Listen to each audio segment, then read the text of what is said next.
When I wanted to sort of expand my cultural design reach, that's when I discovered People Per Hour. I got into the freelance journey, I guess basically because I was from a creative family. So I started designing and got my first logo job in 2012. That's when I got a taste of freelance money.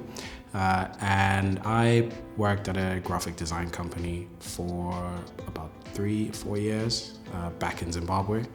But that was before I discovered People Per Hour. And I started working with clients that were outside of my comfort zone, but it sort of gave me a good challenge in order to sort of improve my skills. So I got my first VFX job on People Per Hour actually. Originally I was doing 2D frame-by-frame animation, but then I got an opportunity to composite some fireball animations onto hockey sticks, and that was very fun. And I got to do VFX for that, and that's when I sort of discovered how exciting VFX was, how you could change, an existing footage into something amazing. It's game developers actually, because I'd say it's a step further to what I do.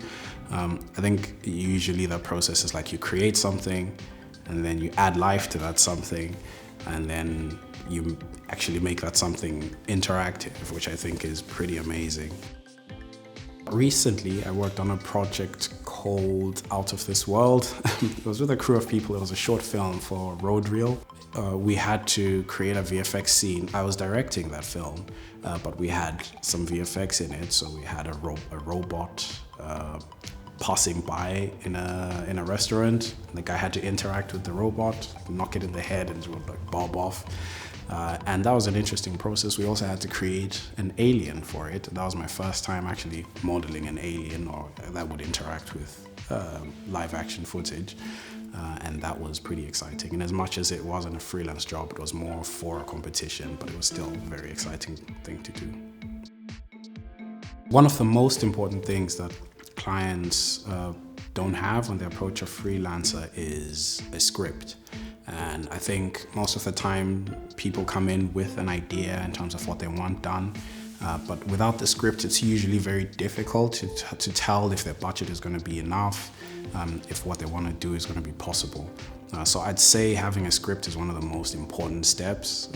If you can't write the script yourself, find a script writer to write it for you, and then you present it to an animator and you'll get the perfect quote. What I always say is you have to create something that's radio ready first.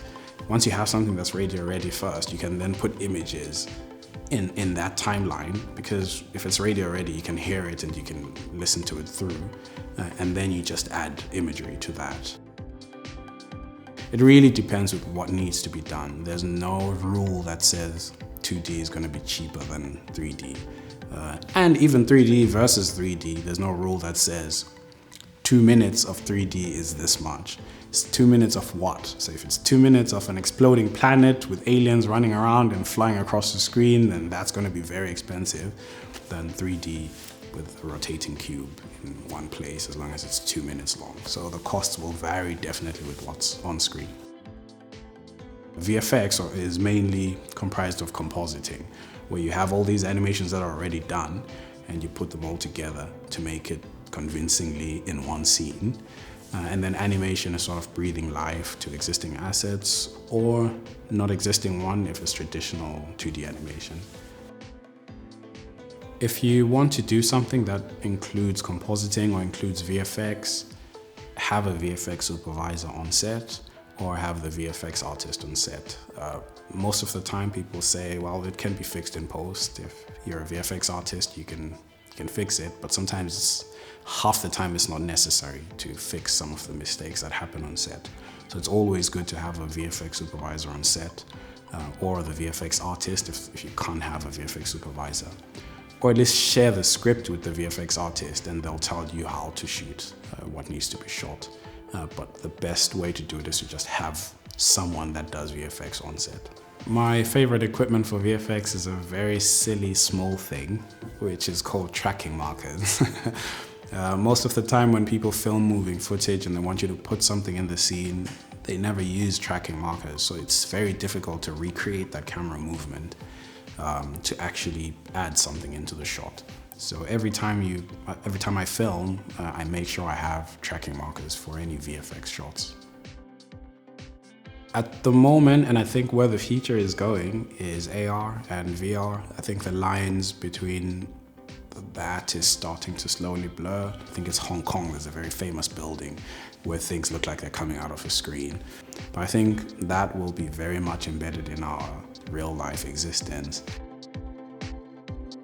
I think the most exciting part of it is the ideas process, when you're coming up with all these things that you probably can't achieve. If I can convince someone of something that I'm doing and I'm selling a product and I can change someone's mind to buy something, and that's really inspiring. My name is Cebiso. I'm an animator, illustrator and VFX artist on People Per Hour.